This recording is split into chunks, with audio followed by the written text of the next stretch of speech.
혹시 지금 이 순간에도 혈당 측정기를 보며 한숨을 쉬고 계시지는 않나요? 아무리 약을 꾸준히 드셔도 혈당이 계속 오르락내리락하고 혈압약을 먹어도 수축기 혈압이 140을 넘나들며 불안하게 만드시죠. 이 약들을 평생 먹어야 하는 건가? 부작용은 괜찮을까? 이런 걱정들로 밤잠을 설치신 적 있으실 겁니다. 더 무서운 건 합병증에 대한 두려움입니다.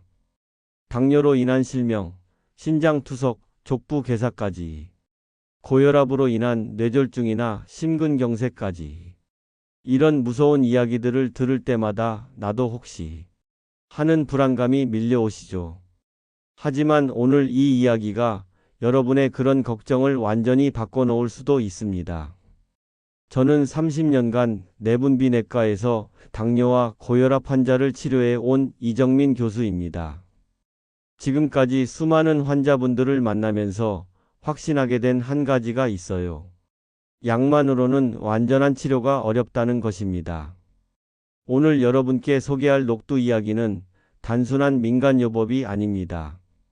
실제 환자분들이 경험한 놀라운 변화와 의학적으로 검증된 효능을 바탕으로 한 생생한 치료 사례입니다.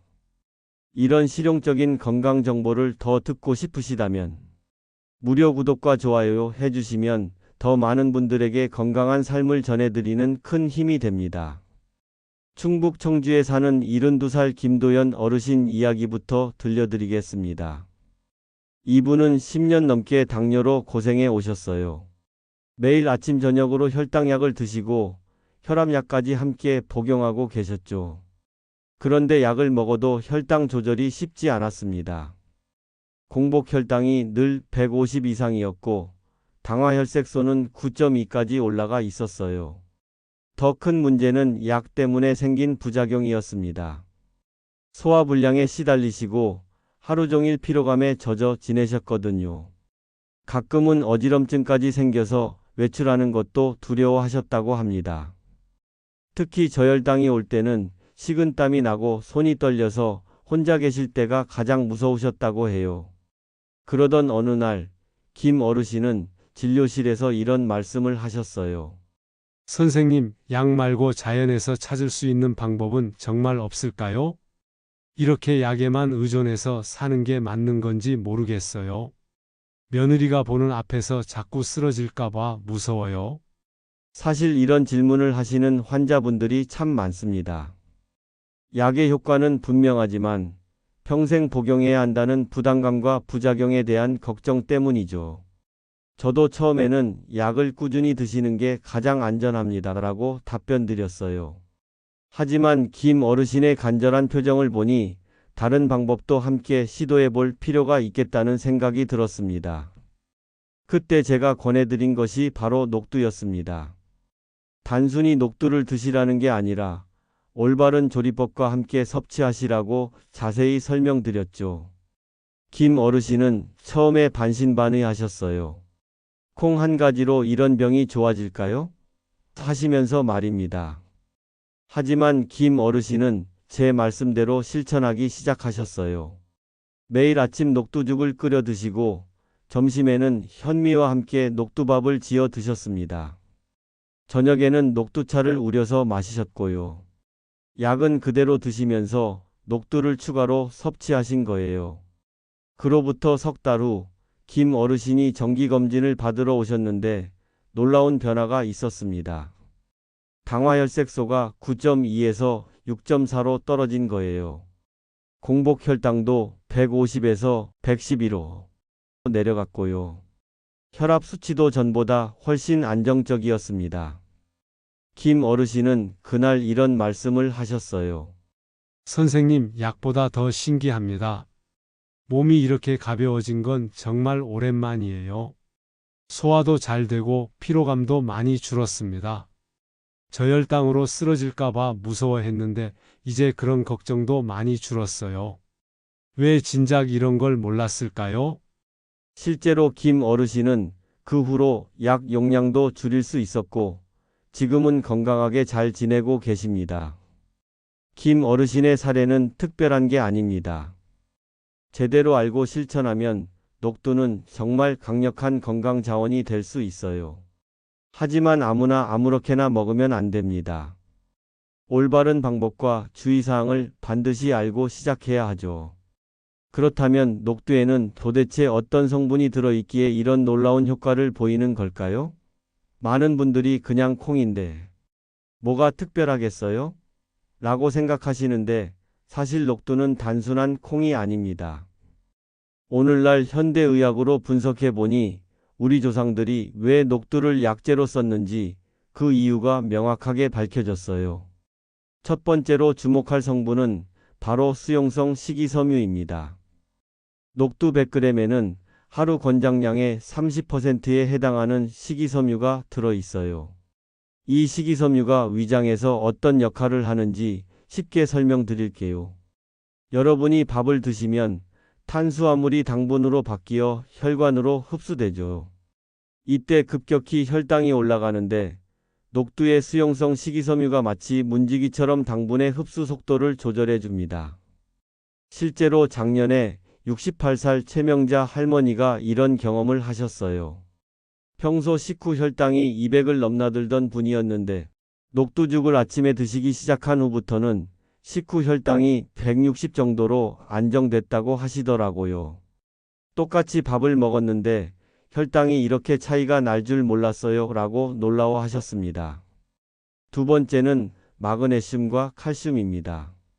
녹두에는 마그네슘이 풍부하게 들어있는데 이 성분이 혈관, 벽의 근육을 이완시켜 혈압을 낮춰주는 역할을 합니다. 마치 꽉 조인 고무줄을 느슨하게 해주는 것과 같은 원리예요. 칼슘도 마찬가지로 혈관 건강에 도움을 주면서 동시에 뼈를 튼튼하게 만들어줍니다. 우리 연세가 되면 골다공증 걱정도 많이 하시는데 녹두 하나로 혈압과 골 건강을 동시에 챙길 수 있는 거죠. 세 번째는 단백질 함량입니다. 녹두 100g에는 달걀 3개에 맞먹는 23g의 단백질이 들어있어요. 나이가 들면서 근육량이 자연스럽게 줄어드는데 이를 근감소증이라고 부릅니다. 녹두의 양질의 식물성 단백질이 근육 손실을 막고 기력을 유지하는 데 큰 도움이 됩니다. 경남 진주에 사는 70살 박철수 어르신은 당뇨 때문에 살이 많이 빠지셨던 분이에요. 근육도 함께 줄어들어서 계단 오르기도 힘들어 하셨는데 녹두를 꾸준히 드신 후 체중도 안정되고 근력도 많이 좋아지셨다고 합니다. 녹두 먹고 이렇게 힘이 날 줄 몰랐어요. 손자 안아주는 것도 이제 힘들지 않아요 라고 기뻐하시더라고요. 하지만 녹두에도 주의할 점이 있습니다. 바로 성질이 차갑다는 것이에요. 한의학에서는 녹두를 한성식품으로 분류하는데 이는 몸에 열을 내려주는 성질이 있다는 뜻입니다. 여름철 더위를 식히는 데는 좋지만 평소 손발이 차거나 소화가 약한 분들에게는 부담이 될 수 있어요. 특히 위장이 약하신 분들이 생녹두를 그대로 드시면 설사나 복통을 일으킬 수 있습니다. 이럴 때는 어떻게 해야 할까요? 바로 마늘과 함께 섭취하시면 됩니다. 마늘은 따뜻한 성질을 가지고 있어서 녹두의 찬 성질을 중화시켜 주거든요. 녹두죽을 끓일 때 마늘 한두 쪽을 함께 넣어서 끓이시면 소화도 잘 되고 효과도 더 좋아집니다. 또 다른 방법은 충분히 익혀서 드시는 것입니다. 생것보다는 충분히 삶거나 끓여서 드시면 찬 성질이 많이 완화돼요. 녹두차를 우릴 때도 뜨거운 물에 오래 우려내시면 부담 없이 드실 수 있습니다. 녹두에는 또한 사포닌이라는 성분도 들어 있습니다. 이 성분은 콜레스테롤 수치를 낮춰주고 염증을 줄여주는 효과가 있어요. 당뇨나 고혈압이 있으신 분들은 대부분 콜레스테롤 수치도 함께 높은 경우가 많은데 녹두가 이런 부분까지 도움을 줄 수 있다는 거죠. 하지만 가장 중요한 건 꾸준함입니다. 하루 이틀 먹는다고 효과가 나타나는 게 아니라 최소 2~3달은 꾸준히 드셔야 변화를 느끼실 수 있어요. 김도연 어르신도 처음 한 달은 별다른 변화를 못 느끼셨는데 2달째부터 서서히 몸이 가벼워지는 걸 느끼셨다고 하더라고요. 실천 팁으로 식전 30분에 녹두죽이나 연한 녹두차를 미리 드시는 방법은 식후 혈당 급상승을 막는 데 특히 유리합니다. 또한 녹두를 조리할 때는 불린 물도 함께 사용하세요. 수용성 성분들이 그 물에 우러나와 있어서 버리면 아까운 영양소를 놓치게 됩니다. 녹두 속에 숨겨진 이런 성분들이 어떻게 우리 몸에서 시너지 효과를 내는지, 그리고 어떤 음식과 함께 먹어야 더 효과적인지에 대해서는 더 자세히 말씀드리겠습니다. 이제 녹두가 단순한 콩이 아니라는 걸 아시겠죠? 녹두 하나만으로도 충분히 좋지만 우리 조상들은 더 똑똑했습니다. 어떤 음식과 함께 먹으면 효과가 배가 되는지 이미 알고 있었거든요. 수백 년 전부터 전해 내려온 음식 조합들이 오늘날 현대의학으로도 그 효과가 입증되고 있어요. 지금부터 녹두를 더욱 강력하게 만드는 최고의 음식 조합 3가지를 알려드리겠습니다. 첫 번째는 바로 돼지고기입니다. 돼지고기요? 기름기 많은 고기를 당뇨 환자가 먹어도 되나요? 라고 걱정하실 수 있는데, 사실 적당량의 돼지고기는 녹두와 만나면 놀라운 시너지를 만들어냅니다. 녹두에는 아미노산 중에서 트립토판과 메티오닌이 부족한데, 돼지고기가 바로 이 부족한 부분을 완벽하게 채워주거든요. 트립토판은 우리 몸에서 세로토닌을 만드는 원료가 됩니다. 이 성분이 마음을 안정시키고 숙면을 도와주죠. 당뇨나 고혈압으로 스트레스 받으시는 분들에게 정말 필요한 성분이에요. 메티오닌은 간 기능을 강화하고 독소를 배출하는 데 도움을 줍니다. 우리가 예로부터 즐겨 먹던 녹두빈대떡이 바로 이 완벽한 조합이었던 거죠. 전북 전주에 사는 73살 이영희 할머니는 매주 한 번씩 녹두빈대떡을 만들어 드시는데 혈당 조절에 큰 도움이 되고 있다고 하세요. 기름에 부쳐서 먹으면 안 될 줄 알았는데 오히려 혈당이 더 안정적이에요. 돼지고기와 녹두가 이렇게 좋은 조합인 줄 몰랐어요 라고 말씀하시더라고요. 물론 너무 기름지게 부치지 마시고 올리브 오일이나 들기름을 조금만 사용해서 부쳐 드시는 게 좋습니다. 두 번째 조합은 팥입니다. 녹두와 팥, 둘 다 콩과 식물이지만 서로 다른 장점을 가지고 있어요. 팥에는 안토시아닌이라는 강력한 항산화 성분이 들어 있습니다. 이 성분이 혈관을 보호하고 염증을 줄여주는 역할을 하죠.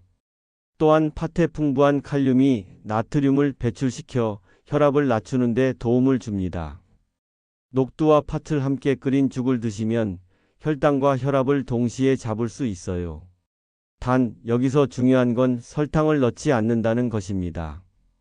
대신 대추 서너 개나 건포도 한 줌 정도로 자연스러운 단맛을 내시면 됩니다. 대추의 당분은 혈당을 급격히 올리지 않으면서도 은은한 단맛을 줘서 드시기 편해요. 경기도 수원에 사는 69살 정한수 어르신은 매일 아침 녹두팥죽을 끓여 드시는데 석 달 만에 혈압이 160에서 130으로 떨어졌다고 합니다. 팥의 빨간색과 녹두의 초록색이 어울려서 보기에도 좋고 팥도 구수해서 매일 먹어도 질리지 않아요. 혈압약도 줄일 수 있게 되어서 정말 기뻐요 라고 하시더라고요. 세 번째는 현미입니다. 현미에는 비타민 B군이 풍부하게 들어있는데 특히 비타민 B1과 비타민 B6이 녹두의 단백질 대사를 도와줍니다. 또한 현미와 녹두는 서로 부족한 아미노산을 보완해 주어서 완전한 단백질을 만들어내요. 이는 마치 퍼즐 조각이 딱 맞아떨어지는 것과 같습니다. 현미와 녹두를 3대1 비율로 섞어서 밥을 지어 드시면 식후 혈당 상승을 크게 줄일 수 있어요. 현미의 식이섬유와 녹두의 식이섬유가 만나면 더욱 강력한 혈당 조절 효과를 보입니다. 충남 대전에 사는 71살 김순남 할머니는 이 조합으로 당화혈색소가 8.3에서 6.7로 내려갔다고 해요. 현미가 거칠다고 생각했는데 녹두와 함께 지으니 부드럽고 고소해요. 무엇보다 혈당이 안정되니까 마음도 편해졌어요 라고 말씀하셨습니다. 이 세 가지 조합의 공통점은 무엇일까요? 바로 녹두의 당 흡수 완화 효과에 혈관 건강과 전해질 밸런스, 그리고 대사 효율성을 더한다는 것입니다. 돼지고기는 완전한 단백질과 기력 회복을, 팥은 혈관 보호와 혈압 안정을, 현미는 지속적인 에너지와 비타민 공급을 담당하는 거죠. 하지만 이런 좋은 조합도 올바르게 활용해야 효과를 볼 수 있어요. 돼지고기는 너무 기름진 부위보다는 살코기 위주로 소량 사용하시고, 팥은 설탕 없이 자연 단맛으로, 현미는 충분히 불려서 소화 부담을 줄이는 것이 중요합니다. 이처럼 우리 조상들의 지혜가 담긴 음식 조합들은 단순히 맛을 위한 것이 아니었습니다. 영양학적으로도 의학적으로도 완벽한 조합이었던 거죠. 하지만 이런 좋은 조합도 잘못 활용하면 오히려 독이 될 수 있어요. 어떤 주의사항들이 있는지에 대해서는 계속해서 말씀드리겠습니다. 특히 우리 연세가 되면 더욱 조심해야 할 부분들이 있어요. 지금부터 반드시 알아둬야 할 주의사항들을 실제 경험담과 함께 말씀드리겠습니다. 강원도 춘천에 사는 67살 최영자 할머니의 이야기부터 들어보세요. 이분은 녹두를 드시면서 여러 시행착오를 겪으신 후 올바른 방법을 찾으신 분입니다. 처음에는 껍질이 거칠어서 소화가 안 될 것 같다며 껍질을 모두 벗기고 드셨어요. 한 달 동안 꾸준히 드셨는데도 별다른 효과를 못 보셨죠. 그런데 껍질째 갈아서 죽으로 끓여 드시기 시작한 후부터 혈당이 눈에 띄게 좋아졌습니다. 껍질에 이런 효과가 있는 줄 몰랐어요. 진짜 보물 같은 부분이었네요. 라고 말씀하시더라고요. 녹두 껍질에는 항산화 성분과 사포닌이 집중되어 있거든요. 이 성분들이 바로 혈당과 혈압을 낮춰주는 핵심 역할을 합니다. 만약 껍질이 불편하시다면 충분히 불려서 부드럽게 하거나 믹서에 갈아서 드시면 됩니다.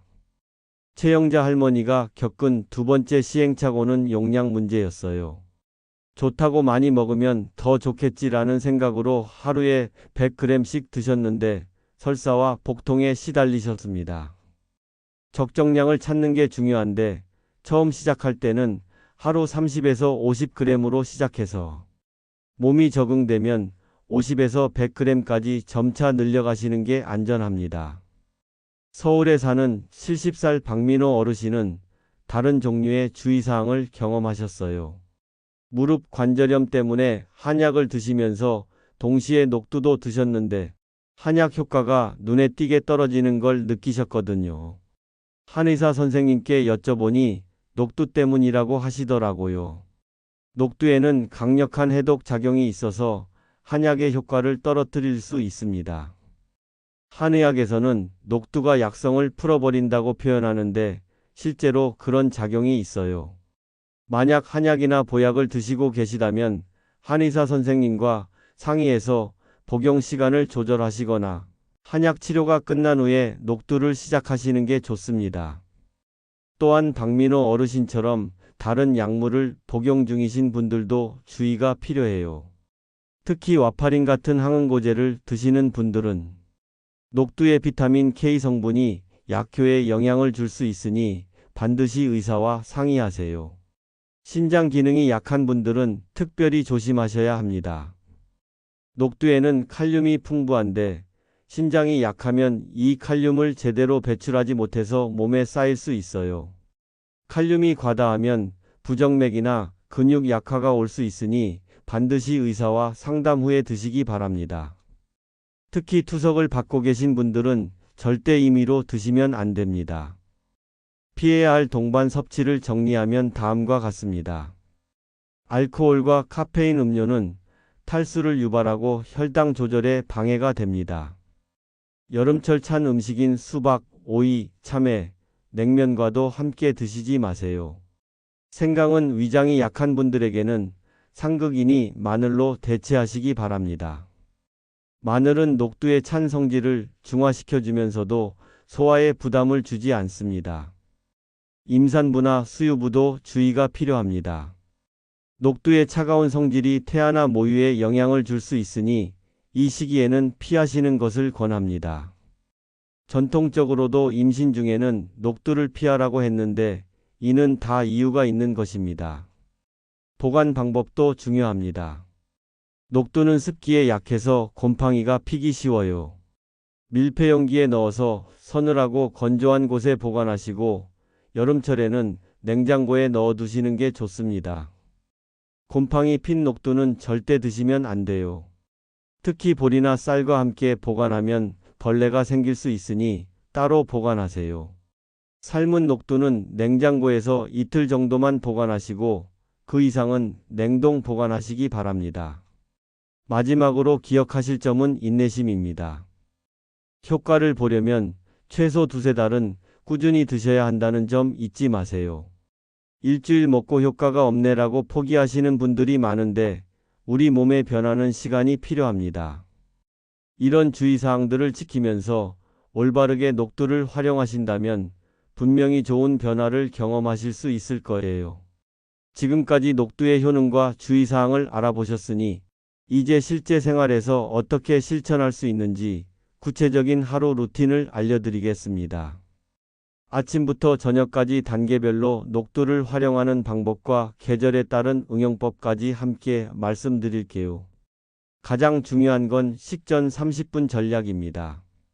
녹두의 수용성 식이섬유가 당분 흡수를 늦춰주는 효과를 최대화하려면 식사 30분 전에 미리 섭취하는 것이 핵심이에요. 이를 프리로드라고 부르는데 혈당 급상승을 막는 가장 효과적인 방법입니다. 아침에는 녹두죽으로 하루를 시작하세요. 하룻밤 불린 녹두 30g에 물 3컵을 넣고 마늘 한쪽과 함께 약한 불에서 30분 정도 끓입니다. 중요한 건 녹두를 불린 물도 함께 사용하는 것이에요. 수용성 성분들이 그 물에 우러나와 있거든요.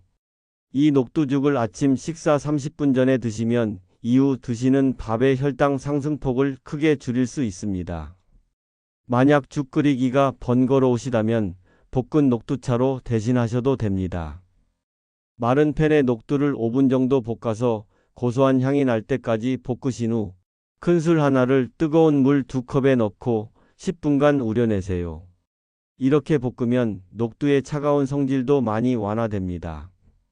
점심에는 포만감과 안정감을 동시에 잡는 녹두밥을 권합니다. 현미와 녹두를 3대1 비율로 섞어서 지으시면 최고의 조합이에요. 현미 3컵에 녹두 1컵을 넣고 물은 평소보다 조금 더 많이 넣어서 지으세요. 녹두가 단단하니까 충분히 불려두는 것도 잊지 마세요. 만약 현미가 부담스러우시다면 일반 쌀 2컵에 녹두 반 컵부터 시작해서 점차 늘려가시면 됩니다. 간식으로는 녹두의 단백질을 활용한 녹두전을 추천합니다. 녹두를 갈아서 돼지고기 간 것 조금과 숙주, 부추를 넣고 부치시면 맛있는 빈대떡이 완성돼요. 기름은 올리브 오일이나 들기름을 최소한만 사용하시고 한 번에 많이 부쳐서 냉동 보관해 두시면 간편합니다. 돼지고기의 트립토판과 메티오닌이 녹두에 부족한 아미노산을 채워주어 더욱 완전한 단백질이 됩니다. 저녁에는 회복과 수면을 위한 연한 녹두차가 좋습니다. 볶은 녹두 한 큰술을 뜨거운 물 2컵에 넣고 10분 정도 우려내시면 은은하고 달콤한 차가 됩니다. 이때 대추 한두 개를 함께 우리시면 자연스러운 단맛이 더해져 더욱 맛있어요. 저녁 식사 후 1시간 뒤, 취침 2-3시간 전에 드시면 마음도 안정되고 숙면에도 도움이 됩니다. 계절에 따라 조리법을 달리하는 것도 중요합니다. 여름철에는 녹두의 찬 성질을 활용해서 시원한 녹두차나 묽은 녹두죽으로 더위를 식히세요. 다만 너무 차갑게 드시지는 마시고 미지근한 정도가 좋습니다. 겨울철에는 마늘을 중심으로 따뜻하게 조리하세요. 생강은 위장이 약한 분들에게는 부담이 될 수 있으니 마늘로 대체하시거나 아주 소량만 시험해 보시기 바랍니다. 용량은 단계적으로 늘려가세요. 처음 시작할 때는 하루 30에서 50g으로 시작해서 몸이 적응되면 50에서 100g까지 늘려가시면 됩니다. 갑자기 많이 드시면 소화에 부담이 될 수 있으니 천천히 늘려가는 게 중요해요. 보관과 조리 시에도 몇 가지 원칙을 지켜주세요. 녹두는 충분히 불리고 약한 불로 천천히 조리하는 것이 기본입니다. 불린 물도 함께 사용해서 수용성 성분을 놓치지 마시고요. 마른 녹두는 밀폐용기에 넣어 서늘하고 건조한 곳에 보관하시고 삶은 것은 냉장고에서 이틀 내에 드세요. 더 오래 보관하려면 냉동실에 소분해서 넣어 두시면 됩니다. 지속하기 위한 전략도 필요합니다. 12주 계획으로 혈당, 혈압, 체중, 수면의 질을 꾸준히 기록해 보세요. 효과가 없다고 느끼시는 분들 대부분은 기간이 짧거나 용량이 부족하거나 조합을 잘못 사용하신 경우가 많아요. 프리로드 타이밍과 마늘, 팥, 현미와의 조합부터 다시 점검해 보시기 바랍니다. 무엇보다 꾸준함이 핵심입니다. 하루 이틀 먹고 그만두시면 아무 소용이 없어요. 최소 3개월은 지속해야 몸의 변화를 제대로 느끼실 수 있습니다. 거창한 치료법보다는 매일의 작은 습관이 건강을 만듭니다. 녹두 한 컵, 밥상 위의 작은 변화가 여러분의 혈당과 혈압을 지키는 큰 힘이 될 것입니다. 오늘부터 당장 시작해 보세요. 다담지에는 여러분의 건강한 삶을 응원합니다. 끝까지 들어주셔서 감사합니다.